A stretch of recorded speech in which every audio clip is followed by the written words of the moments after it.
Welcome to Effing Details Podcast. Vancouver's kick-ass business stories unleashed. Hey, welcome to another episode of the Effing Details Podcast. I am Mark Simmons, and you are? Jill Simmons. And we're happy to have you here today. So before we dive into today's podcast, we want to remind you to please, because we're not afraid of begging, please subscribe to our YouTube channel. You can follow us on Spotify, Apple Podcast, iHeartRadio, and what's the other one? Amazon. Amazon.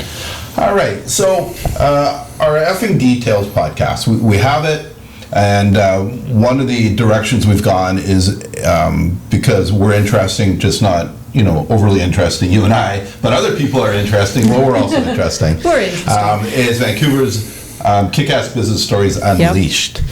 And we find and connect with and network with some pretty amazing people who have done some amazing things. Definitely. So our guest today, we're going to learn some things about him and what he does, and some other details, is Dr. Alex Titov. Welcome to the big show, Alex.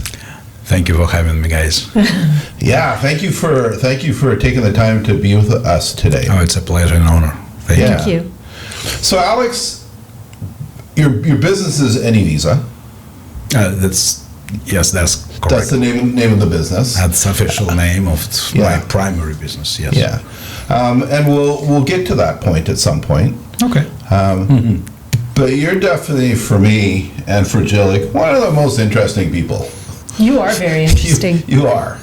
Yeah. I'm pretty unusual. You are. Pretty unusual. Unusually interesting. Unusually interesting. Yeah, that's true. So I know Alex from the gym. Well, gym buddies for what, a few years? A few years actually, now at the gym. And, we come connected. We're there basically every morning. Yeah.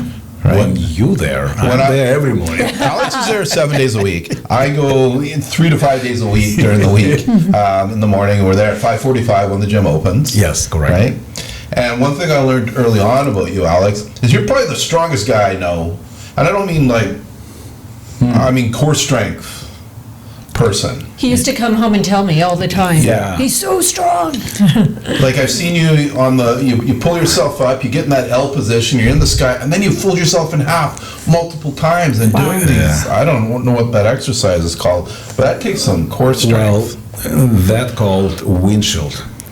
Basically, you pull yourself up and then you move sideways like a windshield. Yeah. That's the cleaner, and that's it. And the wiper, basically, the windshield wiper, that's how it's called. Yeah. Yeah, I was in awe of watching you do that. That's something I could do. That's a core strength thing. Yeah. So where does that core strength come from? Well, we have to go back probably 40 years. Believe it or not, with my height, I was one of the probably best in my school at least, basketball players. Oh. I was growing up very active in sport, and many other things, but sport was one of my crazy obsessions. And at some point, around probably grade 7, my trainer said, "You're not going to have future in basketball." I said, "Why?" I was offended. And he said, "Because you're not growing up anymore." And I said, "Oh, holy shit." I didn't mention, because how the kid can mention he stopped growing and something. And then it just, people say when one door closes, another door will open. Almost in the same month, probably, I discovered something called karate. Because in 70s, of course, Bruce Lee was famous, but movies were restricted in Soviet Union, where I grew up, but it was very interesting, and I found some books that I actually try to copy, and I probably somewhere have certain copies probably saved, because there is no way you can download it at that time, right? So no internet, of course, and no copiers, copy machines. Xerox was actually very restricted for use by communist regime, whatever people call it now, and for security reasons, not to press and distribute propaganda, whatever. And actually, I discovered karate as a strength exercise, and at the same time, I came across, I don't know, actually, that part I don't remember. Probably from old booklets, but I came across bodybuilding and wrestling and all that stuff, and I started pulling weights, and combination of karate and bodybuilding led to very good progress, I guess, because I was noticed and I started training, and then well, I guess that's where it came from. I was probably 17, 16, 15 when I developed that kind of routine. And later, when I served in the army, and then when I came back, that routine was kind of crystallized in a morning routine. And but the strength training was with me for the last, 40 years. Mm-hmm. Yeah. Wow. That is some incredible strength, Yeah. I must say. I mean, that's... Well, 60 is a very good age. I tell myself it's my half age, because my plan is to live more than 100. That's my ambitious plan, and I have some ideas and milestones I want to achieve. So that's what I call my middle age crisis. Perfect. We'll have you back on the big show on your 100th. Yeah. That'd be cool. That would be cool. Yeah. So, having all that training and that discipline and everything that you've learned through your life, how do you still use that now then? Well, I probably never stop using this, so it's hard to say how I use it now. It just helps me in my frequent travels around the world, because it doesn't matter where I am, I need literally like 2x2 meters space to do yoga, stretching, core exercise, self-weight, what people call body weight exercise. But that's my routine. Without this, I cannot wake up. Yeah. I need to have my blood going. So I go with probably, I call it hour of power, but I divide it in 20-minute segments. 20 minutes of yoga, stretching, and then probably 20 minutes of any kind of exercise, be it swimming or gym, where you see me inside the gym, because for some reason you're not swimming. I don't like swimming. Okay. I sink. I'm a sinker. Good. But I actually alternate. So, and then 20 minutes of meditation. That's pretty much what I do. I call it hour of power, and that's what I do every day. Yeah. So you grew up in Russia? Soviet Union. Soviet Union? You know this old movie Made in the USSR? That's what I am. I was made in the USSR, yeah. It was 60s, and very interesting time in pretty much around the world, yeah. I would say. And then what year did you come to Canada? Well, I came here in 2000, and it was a very interesting time. Somehow, originally, I missed Vancouver from my selection of cities where I land, and we decided to land and settle in Calgary, which was, to me, no offense to Calgarians, a mistake, because my physique actually suffered more than my mental state, because climate conditions, right. And it was very hard. And when kids finished school, we moved to Vancouver and never looked back. To me, Vancouver is the best place in North America. Yeah. Wow. Why did you decide on Canada? Well, rather by accident, because I worked and lived pretty much around the world through 90s, and Canada came by accident at the time, because I wasn't already involved in what we call now immigration law field, but I wasn't.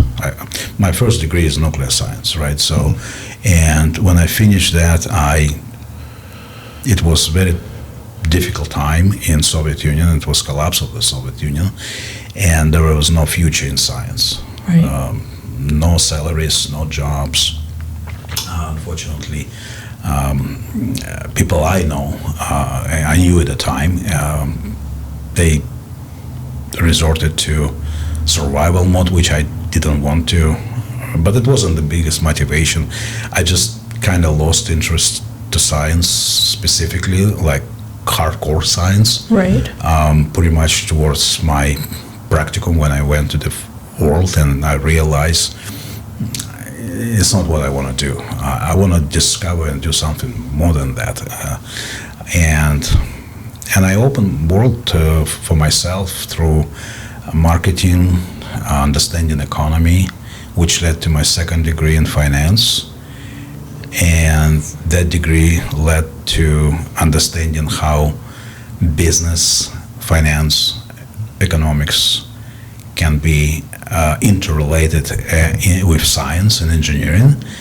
And that helped at a time to be very useful for specific immigration firms specialized in business immigration. And my talent, I guess, was recognized to a certain degree, and that's how I got involved. And that's how I discovered Canada, because mostly people were moving to the U.S. Right. of that kind of caliber.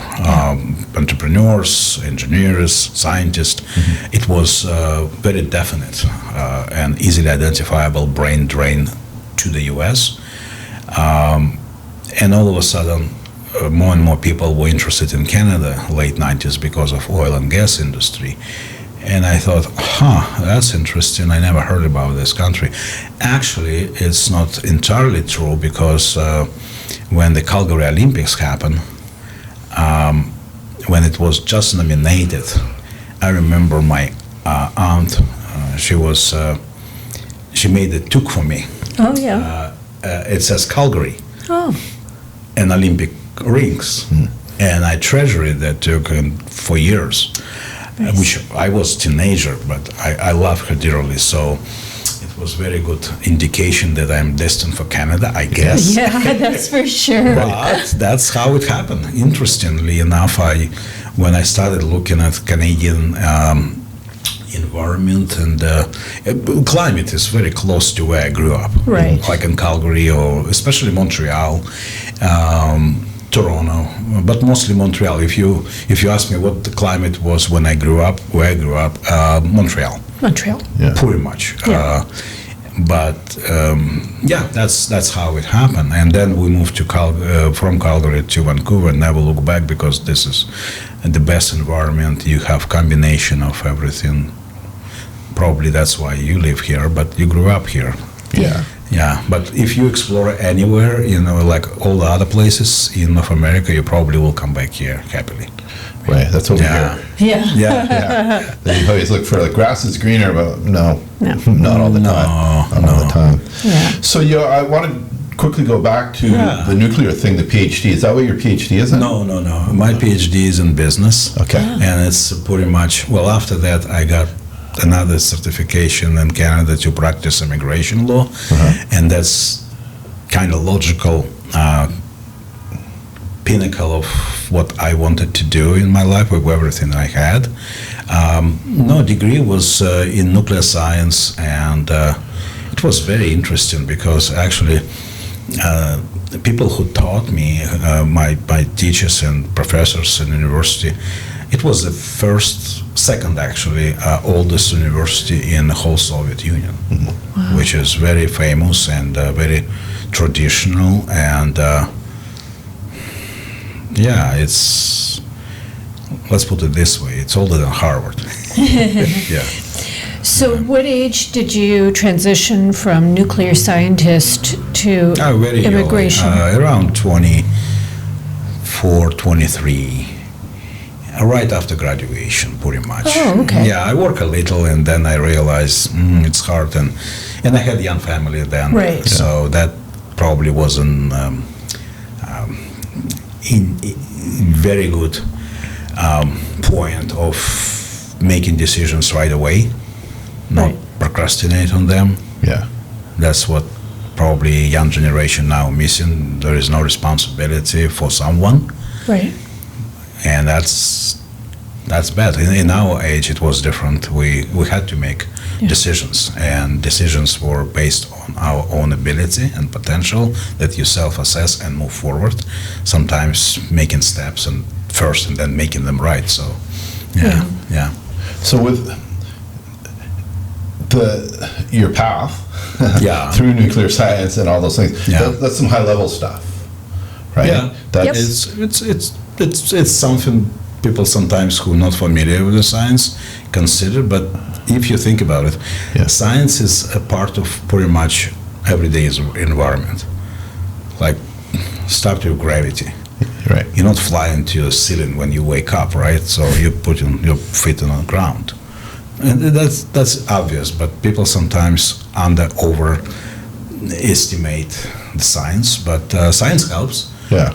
Up to these days, I actually, I think I kind of invented the term of legal engineering, because every case I approach from the perspective of scientific analysis, like not over procrastinating on this, but actually trying to see alternatives. Every case is like experiment. Every human being is a unique human being coming from somewhere. We have to analyze everything, and sometimes what I observe, if people work in this kind of occupation, like legal occupation, they take it from the perspective of law, trying to fit the client into certain articles of the act or law degree or whatever, but that's not true. You have to assess where people are coming from. You have to understand who they are before you suggest them to do something that you think is right, because that's your opinion, but you have to assess, and that's where physics help. Because if you mix certain gases, if you think of certain environment where you place certain particles, you have to understand that the conditions of the experiment or environment may influence the outcome, and then you have to consider all those things. Right. Yeah. So how much of that learning now you're dealing with clients? I think it's subconscious. I'm not doing this like, okay, I have to apply this. No. It's just probably now by this age and time it becomes natural assessment of situation. Yeah. And like situational awareness is a big thing, and cultural anthropology is another big thing that I kind of learned as a second on my spare time in university, because moving around the world, I wouldn't talk to people the way that they like without me understanding where they're coming from and what's the environment where they live. Yeah. And that's how I got attracted to migration industry, because observing those tendencies, it's a very unique thing if you think about it. Very much so. Yeah. A lot of factors. Yeah. So you've lived around the world, or you've been around the world. You're still going around the world. Yeah. What is your favorite place? Favorite place? Yeah. If you could move there and stay there, and you got one place to go, what would it be? Well, there is no perfect place. Yeah. That's for sure. There is no perfect place. And it's probably good, because if everything is perfect, you're probably dead. Because everything is not moving, you don't want to improve anything, you don't want to subtract anything, it's probably not a good place to be. You have to improve certain things, you have to make it better. At least better than you meet that place, right? So, and I like that. Certain places are good, but they have own deficiencies. And if you ask me where I feel absolutely comfortable with, let's say, 90% satisfaction, because 10% I always leave for improvement, it's Vancouver. I like the place, I like environment, I like dynamic, I like energy, and I like how people, especially now with time, you appreciate that, because when we moved here, it was hard for me, because I was comparing Vancouver and Canada in general. Calgary, doesn't matter how people assess Calgary as a northern Denver or whatever Texas, Houston. Right. They call it Houston of the North. But even that was very shocking to me, because cultural shock was on a line of why people are so lazy. Because I didn't realize, people asked me once when I moved, and people from America, people from Asia, from Europe, and when I talked to them, they asked my opinion how I found Canada. I said, well, I felt like I moved back to the USSR. Much better, cleaner, and safer, of course, but the environment, people, this tendencies, but you appreciate certain things. You just have to learn how to survive in this, and that's how I teach entrepreneurs who I work with. And so with the entrepreneurs, and a lot of people listening are entrepreneurs or wanting to be. Yes. Yeah. So we'll come back to some details in a bit about immigration and all those pieces. But if we're speaking to entrepreneurs, and I think one of the analogies I threw out to you yesterday, day before, is like your coach. You're the coach guy. You're the elder statesperson who understands this. And you started a business. You have over 20 people working with you. You have a thriving business. You also have a family business, part of it too, as well, which is a whole other dynamic on things. And so let's focus a little bit on advice that you would give and some of the growing pains, and if and not necessarily someone going into an immigration service, but starting a business. What are the things that you've learned that worked, and what do you wish you can go and redo again? The old saying, everybody knows how to win the last war. Yes. It's so true.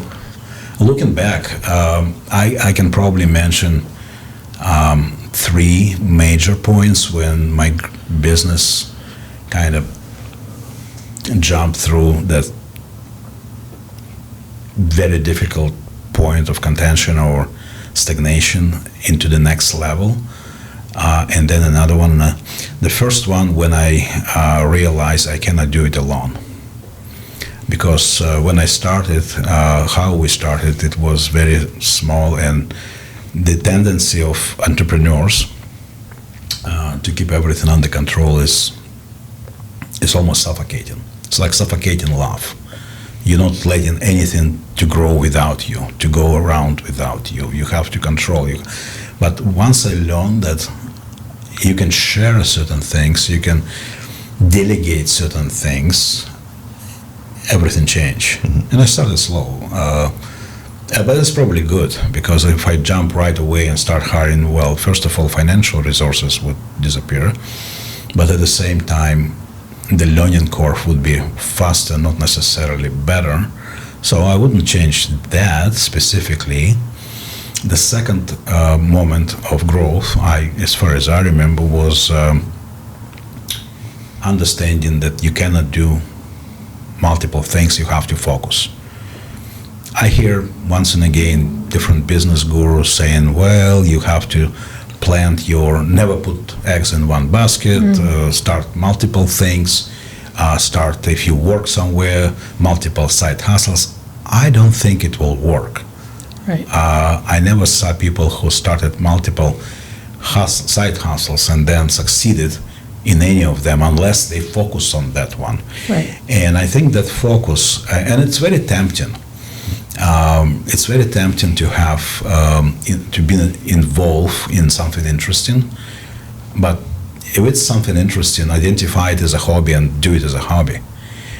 But focus was the second, and it was something in my life when I thought about, because my business immigration practice, I, for example, had real estate, and at some point it was very tempting for me to navigate myself towards real estate fully, but then I realized, no, that's complementary.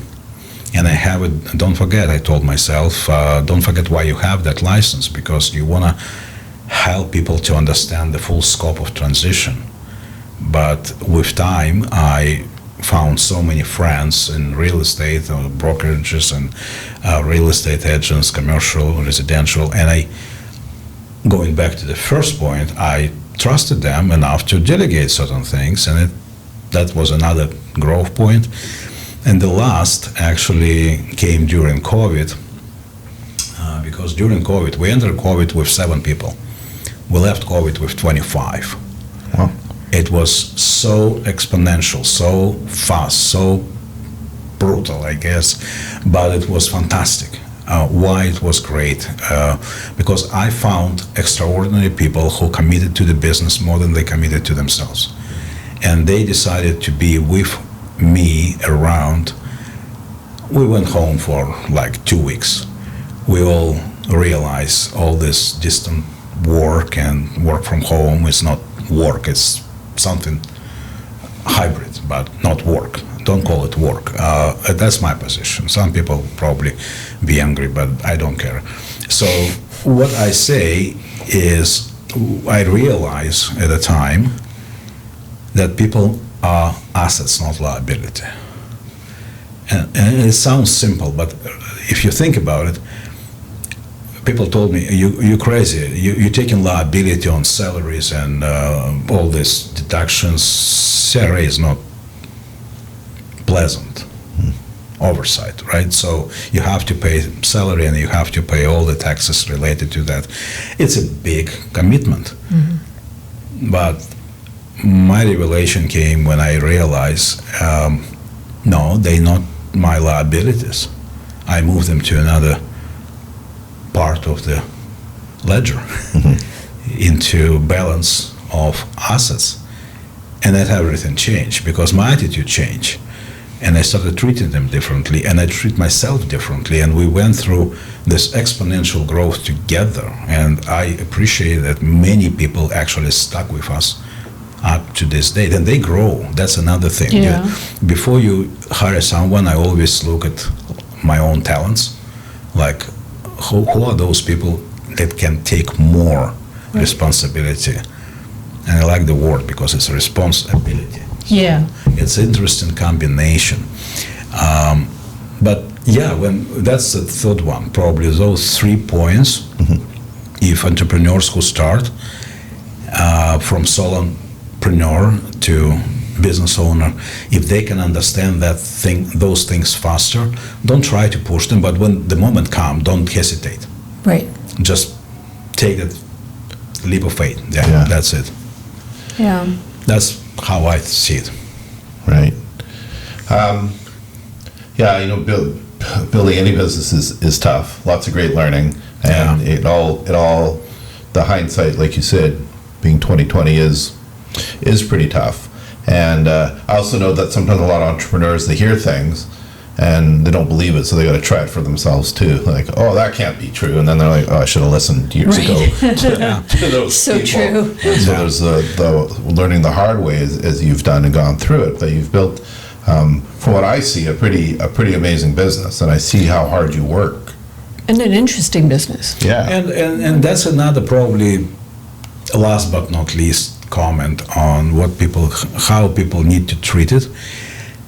I treat it as a game. Mm-hmm. I treat it as pleasure, as hobby, as something that I like to do, because once you feel like you committed, you have to try to have honest conversation with yourself and say, well, is it something I really like to do? Mm-hmm. But it's almost like marriage. Yeah. Like you don't want to come home after work and you're running away at any opportunity. That's not something you really call true love, right? So it's something else. For some people, it's agreement of convenience or whatever, but it's not true love. And same here. Once you hate what you do, well, then sell if you can, or drop if you cannot, and just move on and find something else. Yeah. Ability, somebody said it, right? So somebody said it right. Ability to identify what's not working for you and giving it up, that's probably the best feature of any entrepreneur. Mm-hmm. Yeah. Yeah. I hear you're an avid gardener. Oh. I talk about you out of school. Yeah, actually, it's another, what we call child of COVID times, because we weren't traveling, I'm not anti-vaxxer by any stretch of imagination. I never protest, but I never vaccinated. So because I just realized it's not something I believe in. And probably scientists was talking in me, like, give me some evidence first. And evidence was not there. And then time passed by and we enjoy exploring local places. We actually explored in the first 2 years of COVID and everything so much in, like, even British Columbia. God, we didn't know so many beautiful places here. And by the way, it's transitioned into another, I guess, life lesson for my clients, because when they move here, if they want to achieve citizenship faster, they have to kind of be in Canada. And now I tell them, well, listen, instead of traveling around, every vacation, every free time, get in a car if you can, or on a plane, and just explore this beautiful country. And recently we started this series of comparing Canadian environmental magic places or wonders to worldwide wonders around the world, like Iceland to our parks in Northwestern Territories, and Montreal to Europe, and our Okanagan Valley to Tuscany. But coming back to my gardening, it's actually because we weren't moving anywhere, we decided that we will probably have a little cabin and a little place on this earth, because, you know, environment was not getting safer. We probably thought about simply just getaway place, but then this ugly piece of land at the back of this shack was kind of, I always see kind of, if I enter an apartment, I don't see what's in the apartment. I see the walls and what can be done with this place. Same with piece of land or anything. And that's me. Maybe I used to, actually I paint. I still paint and do something, but in that regard. But what I'm saying is, it was absolutely ugly. I'm looking at some pictures, and it's so amazing how we actually convert that into what we have. And my because I'm kind of involved in Buddhist way of life, Zen Buddhism was kind of ingrained in me by my later teachers in martial arts. But anyway, I created this little Japanese garden. Took me a while to find actually bonsai tree for outside garden. Apparently, people sell some kind of little bonsai for offices and homes, but not for outside. And I found one this spring, and that kind of was the final piece, and now everything is in place. Wonderful. Yeah, so I like it. I like, because that will be there longer than probably me. That's something, yeah. Yeah, It's creative. He showed me it's pictures. creative, It's pretty pro. Is it? It's pretty pro. Yeah. You can tell it comes from a passion. Well, maybe Right. maybe if I'm retired, I probably will do that, but I will never retire, I guess. Yeah. One of the questions I asked you fairly recently, or not a question, I threw an idea to you. I said, hey, Jill and I want to move to Spain. What would it take? And you're like, here's some things to think about before you have that idea, right? So my question is, like, immigration can be overwhelming to people. It is. Or it can be. It is overwhelming to people, right? It is. Doesn't matter how people camouflage it, yeah. So what are some of the details people get stuck on that maybe they shouldn't when they're starting to think about it? It doesn't matter who I talk to. Like you asked me a good question, because many Canadian clients of mine, they move into the Middle East. We can help them. They move to Europe, and they move to Asia. Many coming back to the countries of their origin, even though they never lived there. And obviously the main core audience of mine is people from overseas coming to Canada. But we don't work with people who temporarily come into here to Canada. We work with those who would like to relocate permanently. Right. And that requires special skills and passion and definitely understanding of their mentality and culture. That's why I research every religion in the world. I learn every way of life. When we start getting clients from certain country, I wait for probably first dozen, which takes about a year or 2 years, and then I go there. And not just go in there, but go there for extended time. Let's say 3-4 weeks, maybe a month, explore, see how they live, how they eat, what they do, what's their priorities, and how they identify their family life, because that's important. Sure. And if people move in here or want to move somewhere, I always tell them, doesn't matter which side of the border we're talking about, go there, but not like a tourist where everything is paid at the highest level and you don't concern about anything. Try to rent something. Try to live with locals. Try to be immersed in local culture, food. You have to source it. You have to see if you like how ordinary people live. Everybody likes glamour and luxury of tourism, especially nowadays when everything costs a lot. But it's not. It's misleading. It's misleading because when you're a tourist, everybody happy to see you. Why? Well, because you pay money. You pay. They serve. No Spanish, no Portuguese. Doesn't matter. They happy because you pay. And same goes with Africa or Asia or somewhere else. But in reality, if you want to live, just try to immerse. Always go first as a tourist. No problem with that. Right. I'm not saying, oh, no. Just try to jump into, jungles of Timbuktu and just live there for a month. No, that would be stupid. Travel through, because the first site will give you some indication if you like it or not. But then if you really kind of cut that interest in yourself and want to explore more, before you make any decision, because that's what people do. They spend a week in Dubai and say, oh my God, it's so beautiful, I want to move here. Right. They move. 2 months later, they hit the hardest time of the year in terms of temperature, like plus 60, a sandstorm and humidity beyond belief, and they say, oh, we hate this place. Why? All you had to do, just research a little bit. Right. That's why we always ask people, okay, this is, go as a tourist, don't focus on certain things, just see if you like the first look.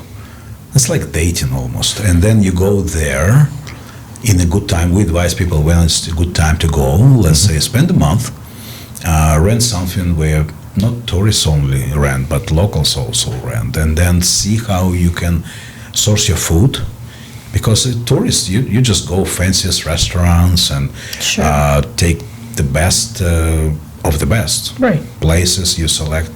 But if you're local, how many? I joke about people who move into Mexico. How many margaritas can you drink in a day? And how many days? Yeah, exactly.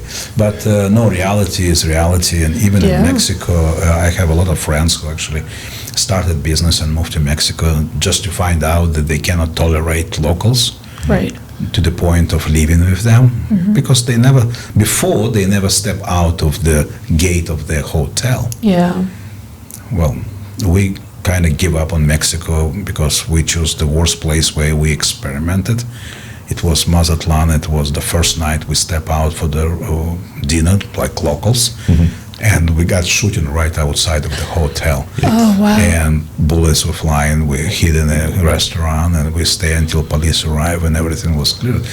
That wasn't a pleasant experience. No. So, and then we thought, yeah, we probably had to choose another place, but no, it was enough for us to reassess the whole thing. But Mexico is a good place for many if they plan right and live right. Yeah, it's good. Do their research. I have good friends who actually started business there and live there. It's good advice. Yeah, Definitely. Yeah. So go somewhere. Don't play tourist. Play local for a month. First, go. It's like window shopping. First, go sometimes take one of those tours. It's okay to explore the first sense of the country, because sometimes even first glance make you intolerable to the locals or local traditions rather. Yeah. People are very good and interesting everywhere. It's Right. amazing how interesting people can be in the smallest village in Africa, savannah or somewhere. Right. It's just amazing if you're curious. Don't forget, if you're not curious, if you're selfish and egoistic and arrogant to other people, guess what? Over there, those people live. Yeah. And there is no point to go there, because if you hate them here, you're not going to love them over there. Right. And guess what? They will probably hate you faster than you think. Because people generally, if they're not brainwashed and kind of, covered with this thick layer of wokeness, people generally pay attention to what you say and how you react to them. And if you just roll your eyes or turn your head or negatively comment on something, people feel it. They do. They do. Yeah. And they turn their mind right away, almost instantly. And that's where you have to be first honest with yourself. Like, would you like to be in that environment? Right. And some people, many reasons, many aspects, like hygienically speaking, people go to Morocco, oh my God, there is no toilet paper in this. Right. Well, yeah, because they kind of follow a different tradition. And they say, no, it's impossible. Well, for you, but they grew up like that. Right, And that's their exactly. tradition. So again, would you like to live in Casablanca because you saw Casablanca romantic movie and you love the story? Well, those people were not locals, right? Yeah. And second, they were kind of imaginary characters. So Right. don't fall into that like Cinderella story and believe in it. Yes. Be real. Yeah. Yeah. Absolutely. This is great information, though, Alex, because Sure. there is the romanticized version of everything. Of course. And Even Vancouver. even Vancouver. Even Vancouver. Yeah. But I People- also, actually, it's kind of funny. I had a friend, and the friend was connected to people that was a producer of one of the biggest show on the former Soviet Union territory, very beloved show from around the world. They usually go and pick the city, and the show was about one person living on $100, another person having unlimited credit card. And he contacted me and said, oh, my friend wanted to shoot the story about Vancouver. I said, oh, fantastic, because we have so much to offer. Yeah. So much to show. And then we both lost that person because the producers choose to show East Van selectively for some probably personal disgust or some reason, just worst of the worst. And when I saw the result, they ignore everything. They asked me to find the most expensive hotel in Vancouver. I was actually shocked. I don't know if you guys know, but we have rooms for $20,000 a night. And 10,000 is few of them exist still. So I offered them my connections because we serve multiple hotels. Hospitality is one of our sector when we bring them executives and transfer people from around the world to them. But anyway, all that went down the drain because they ignore everything. And I thought, well, guys probably know what they want. And when I saw what they want, when I saw the result, I said, that's the most disgusting illustration of Vancouver I can that's ever too bad. make. That's too bad because and it's unfair because certain places, of course, it's like every city has a slum. Sure. And when I travel to South Africa, for example, you go to Johannesburg and you see those slums that last kilometers. And it's absolutely lawless. It's just terrible what's going on. But at the same time, if you want to see South Africa, you have at least three, probably one of the best beautiful cities in the world. Right. And definitely in the first 20, 30, like Cape Town and places around Cape Town. And it's just 2-hour flight. Seriously. And, you can find in any city, in any place, in any country, some shitty corner, And if you emphasize on that, then you can ruin the reputation of that Right. country. But that's so true about every person. Everything, yeah. You're talking about someone and you say, yeah, but I know that, oh my God, why you focus on that? Yeah. This person is interesting, this Yeah. person is talented. Well, he has some flaws or she has some flaws, but that's okay. Yeah. Yeah. So, Alex, if you want a divorce, you can go online and get divorce papers. If you want to do your will, you can go online and get papers to do your will. Basically, you can DIY anything online, yeah. right? Oh, yeah. I know Where are we going with this? We're not getting wills I and know, divorce. I know where All of he us is. are like, what? No, shut up. What are you No, talking about? I I can tell you some story and so close to my heart because I know, Mark, where you're going with this. Because government of Canada actually, first thing you can find on well, not on every page, but definitely where you start your search how to immigrate to Canada. Yeah. One of the first thing they say, you don't have to hire a lawyer to assist you in immigration. Do it yourself. And my comment, if you wish, in a small font under asterisk below is, oh, then they will kill you softly because we'll find every single mistake you made and we will cancel and we will deny your application. But that's the part they don't say. Right. Yeah. Which leads me to answer your question. At some point, 20 years ago, we actually have, if you dig in long enough and far enough and deep enough, you probably still, I didn't remove it because it was a beautiful girl that worked with me and she's just amazing. The way she presented this movie, this video, so amazing. I decided to keep it on our channel. That is like, what, 9, 10, 15 years old video. And we created that video because at that time we try to understand people. Oh, you cannot afford it. You cannot do this. You cannot do. Okay. If you do it yourself. We can assess what you did. We can advise you. But we had this even like page on a website. Do it yourself. But then we realized, no, we cannot do that because if people decide to do it themselves, they will. Right. But then we carry liability for what they did, correcting and making it right, amount for pretty much doing everything for them. And that's kind of contradictory to what we do. And if we're talking about, by the way, around that time, we've canceled do-it-yourself help. We cancel free consultations.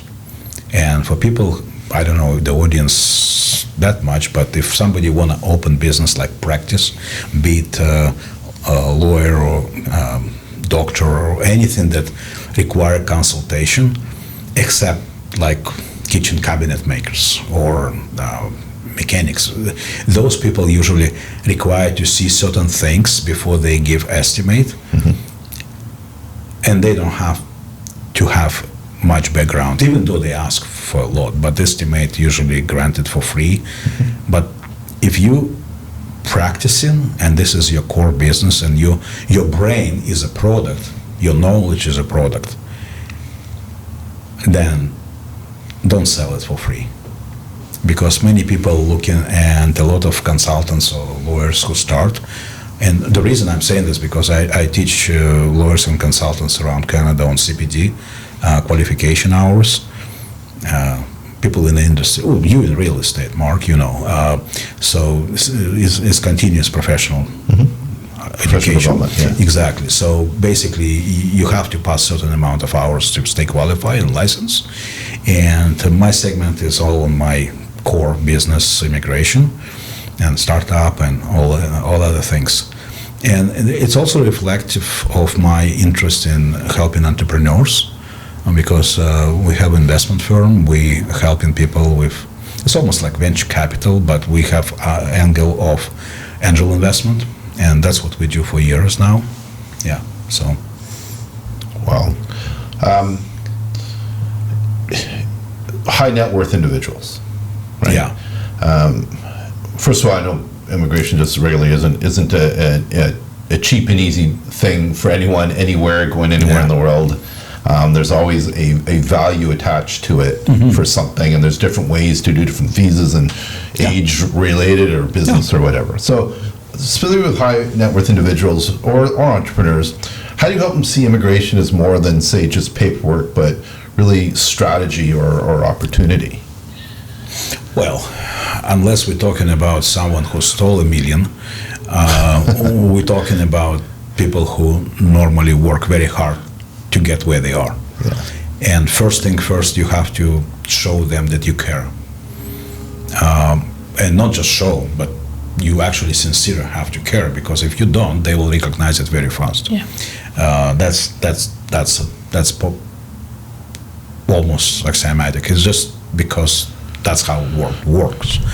And once you show that you care, then next step is to understand why they move. Because motivation to move is a key. What kind of program, that's my analysis, what kind of program I offer them.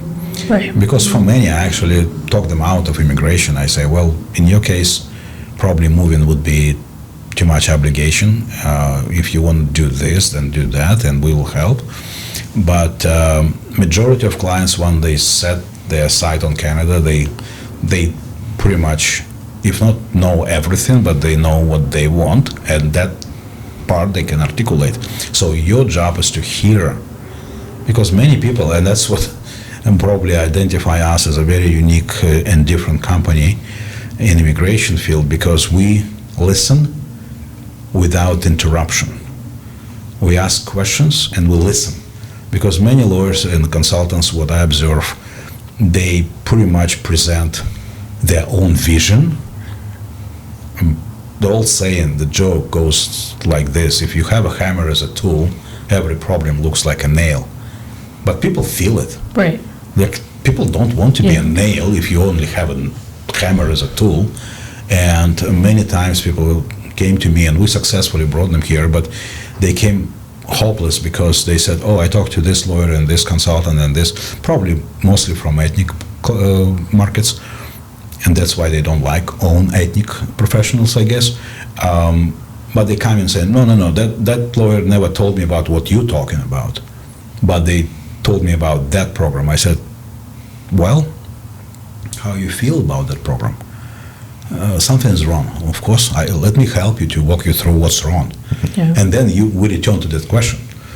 After 5 points, 6 points, crunching numbers, very simple. Normally, if you know the subject, they say, well, do we have something else? You mentioned something. I said, well, and as a matter of fact, we do.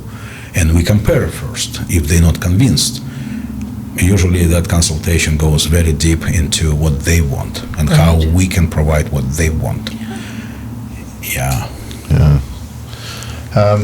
And speaking of, you mentioned the high net worth. Definition of high net worth is actually very vague, because you can be rich on outskirts of Johannesburg with $500,000. True. But it's not definition of high net worth individual in our case. It's 1 and above, probably 2 and above, 3 if you're counting on certain programs that calculate points based on your net worth. And also we select programs based on background, because sometimes people just work hard without thinking that 10 or 15 or 20 years later, they will have to prove how they made their first dollar. Right. But that's what government of Canada normally require for high net worth investment programs. And in general, they make it very intrusive and very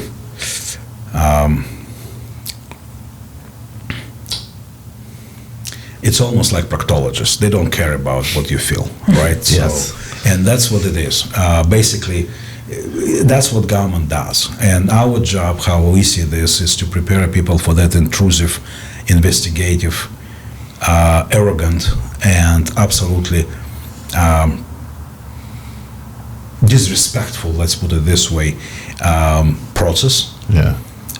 Because in Canadian immigration specifically, but mostly in North American immigration now, it used to be different in the US, but now it's the same.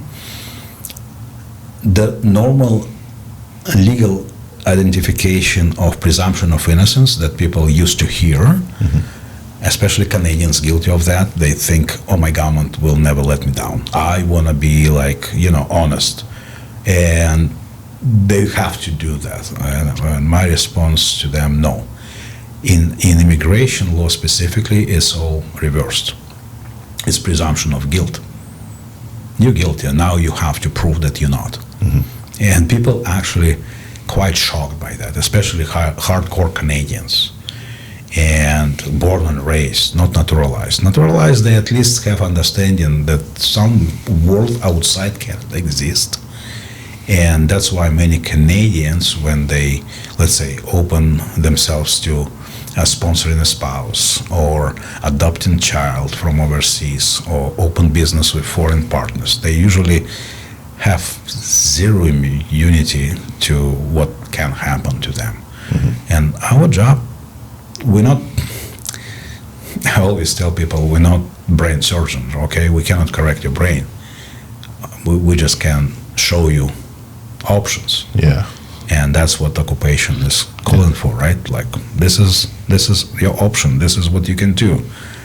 How you will benefit from this or that path? Well, that means we show that. And then they decide. But my concern and my rule, and people sometimes call it kind of, military discipline and whatever, but once you decide, I'm committed to you. And that's what clients are supposed to hear. Right. Because they like commitment. They don't like somebody flimsy.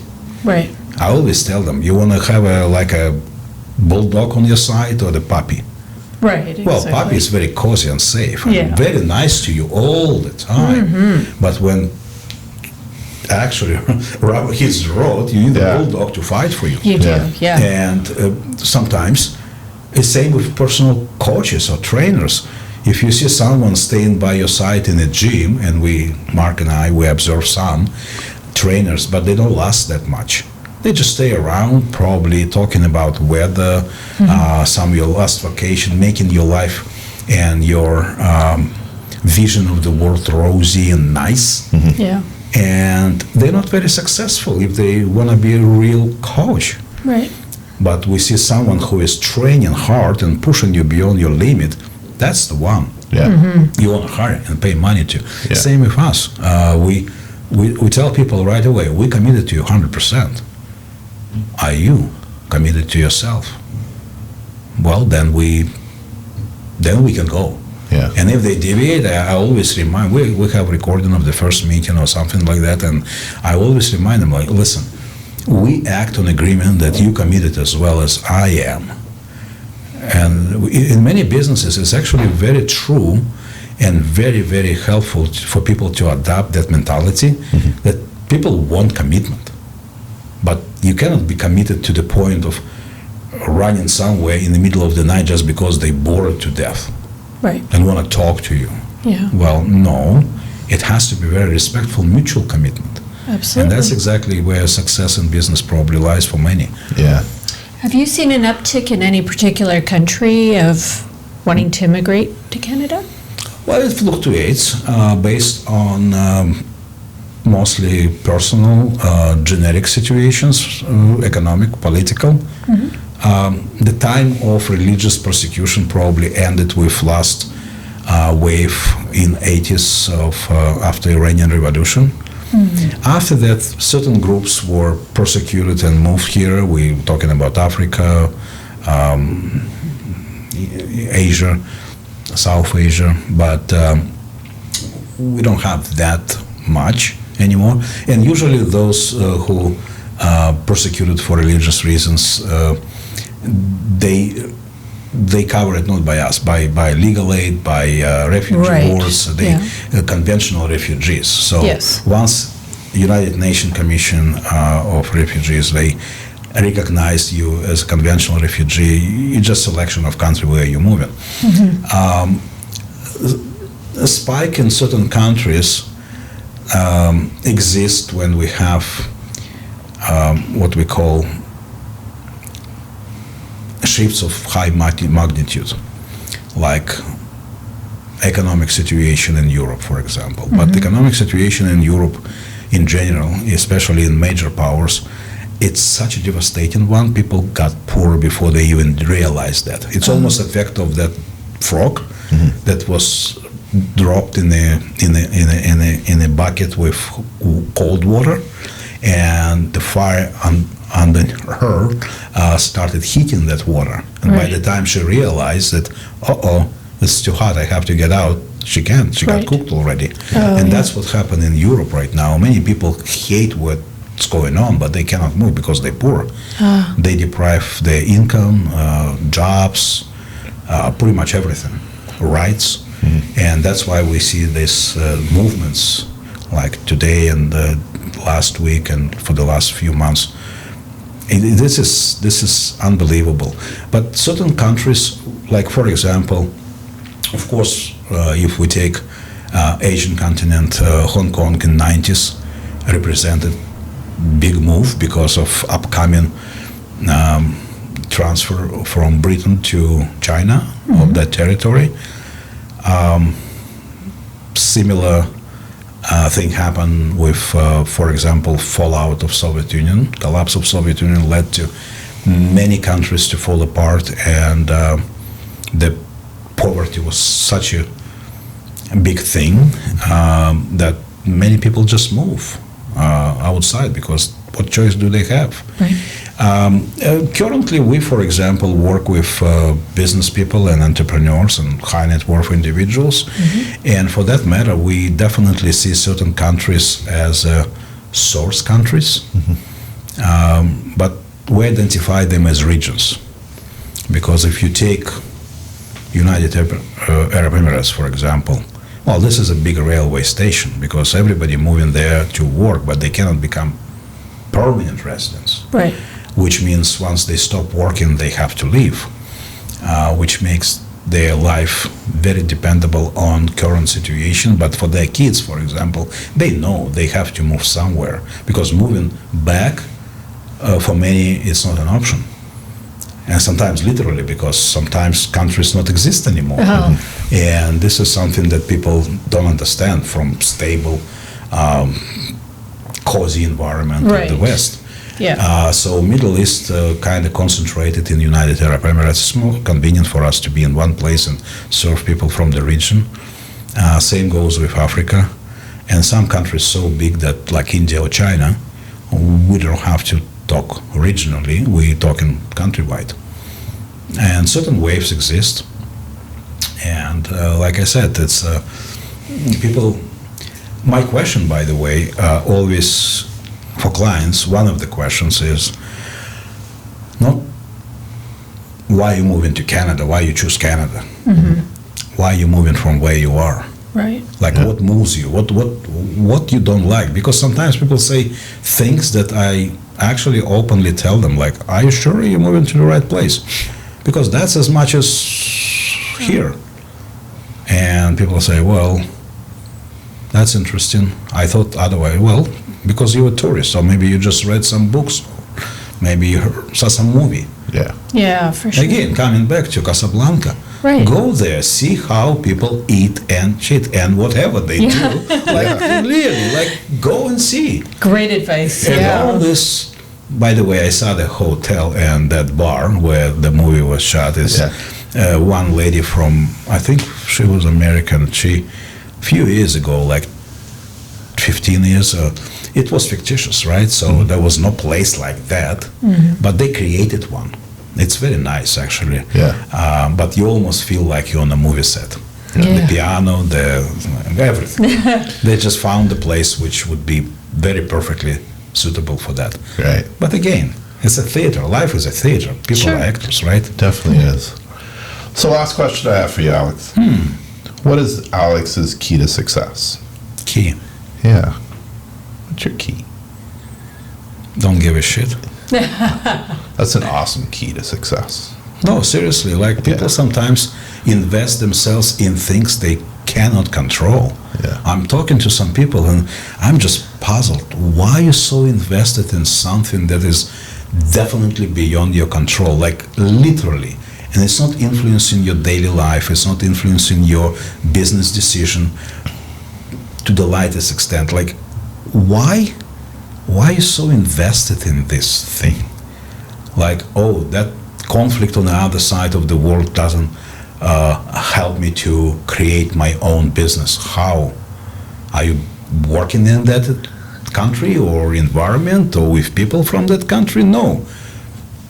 Why it's bothering you? And many people actually kind of move themselves into this unsolvable solutions. Yeah. Like, oh, it's easy. Because how can you claim that you will solve it or cannot solve it? Well, it's unsolvable. Yeah. By you at least. And it's not about diminishing the character or making people feel small. Actually, you heard the joke from me, I like it. If you think somebody is too small in life, try to sleep with a mosquito. Yeah. So, and this is something I actually attribute probably this simple thing, like identify what you can control and what you cannot, and then just be wise to pay attention to what things you actually control. Yeah. Don't get stuck in the details. Yeah, don't get stuck on the details. Right? That's it, and right? the title, Effing Details, is actually That's right. because Fuck the sometimes details. people procrastinate fixing details. It's like you sit in the garage and you check all your details in your car. Okay, you got your gas, you got your oil, you got everything. Your tire is in good shape. You good. You just start fucking moving. Just do it. Yeah. Just And I do think it. that's probably a great thing about your business, about Yeah. AnyVisa, is that if I am looking at immigration and all the Yeah. pieces to it, you can say fuck the details because you and your company will take care of the details. Right. That's what you if do. If you're moving, you can trust us Yeah. with doing that, because that's what we do. That's what our area of responsibility is. Yeah. But at the same time, I can tell you, even our example, like if during COVID, like you guys not in this vocation, but in the field, but people don't know in general public not aware of that. 80% of immigration offices were shut down or went into survival mode during pandemic. Why? Well, because the borders were closed. This kind of logical step. It's like, okay, many restaurants shut down, and I understand why, because people weren't coming. And if your lease was coming to an end or your margin was so tight that you couldn't survive extra 2 months, I get it. But what we decided to do, we saw opportunity in that. I said, well, for our programs, we don't have to move people right away, but we can work and prepare them, and we started working with people. And people assess it as positive sign, because when we wake up from pandemic and everything was reopening, like in our building, it was 5 or 6 immigration offices, we were only one standing. And I talked to my people exactly the same way. I said, guys, sometimes be the best is just be there and be the only one who not giving up. Yeah. And that's what happened, I guess. And that's probably the best That's good. F details. Yeah. Fuck the The details. details, yeah. You can say it, Alex, fuck the details. Yeah, fuck Yeah. the details. So we're going to put in the description all the info. You also have a YouTube channel for AnyVisa where you have all your Yep. AnyVisa immigration is a You're perfect- killing it in the YouTube world. Yeah, we over actually 108,000. we actually growing for the last year because people probably value what we say more than how we look. You're a sweet guy. Don't let the sweet face fool you. He will fight for you. No, I have. Right? Yeah. I actually pushing my girls to work with me on presentations because they love it. They, younger generation. They can do something in their free time on the kitchen and shoot themselves trying new cake, but when it goes into professional representation, somehow getting shy. This is weird generation. I'm trying to understand every day. Don't try. Generations. Don't try. Just go with it. and millennials. This and that. Yeah, I don't know. It's too much. I always tell people, listen, I'm a baby boomer of the last edition. So deal with me or not deal at all. Okay, I know it works because it works.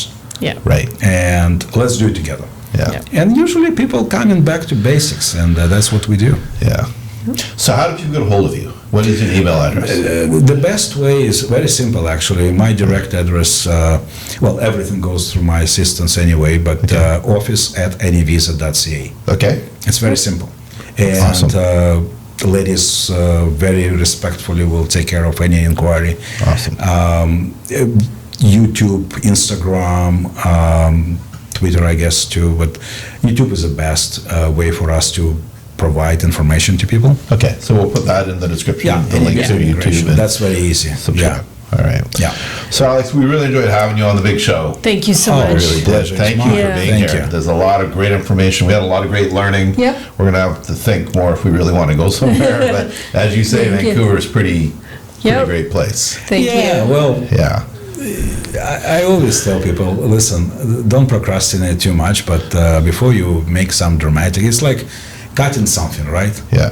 Try to reverse it. So measure a couple times, 3 times, 4 times. Right. Make sure but don't overestimate, because sometimes people think moving forever. We deal with nomads these days too. Like they live, let's say, established residency and live 4 months in this country, 4 months in another country. The big move, which requires probably consultation because it's so personal, like live in Canada forever. Because sometimes people come and say, well, I don't want to pay taxes, I want to leave. Think carefully. Nothing scary, but think carefully, because it's not easy. Yeah. Because people say, Virgin Mary exists only in the Bible, right? You cannot bring a baby up and stay a virgin. It's impossible. It's a scary thing to say, but you cannot do that. You have to give up something in order to get something. So people want to preserve their life here, their properties, their businesses, but they want a piece of the government. No, that's not how it works. Yeah. If you want to give up, think about giving up, going all the way. Yeah. Because otherwise you're still tax resident, Fully right? commit. So- Yeah. And that's why Yeah. they need to talk to you. Oh, they need to talk. Yeah, I guess. Yeah. So, once again, we just want to thank everyone for watching. Subscribe to our YouTube channel. You can follow us on Spotify and Apple Podcasts and iHeartRadio. But the best place to go is to our website, effingdetails.com. We have all the links, everything there. All our swag is on there. And Alex, we have a gift bag for you that has all our swag in it. You can We do. proudly say, fuck the details, as you walk down the streets That's into the right. gym. Into the gym. You're awesome. So once again, Alex, thank you for being Thank here. you. Thank And you, guys. Thank you all for watching. Thank you. Thank you. Thanks.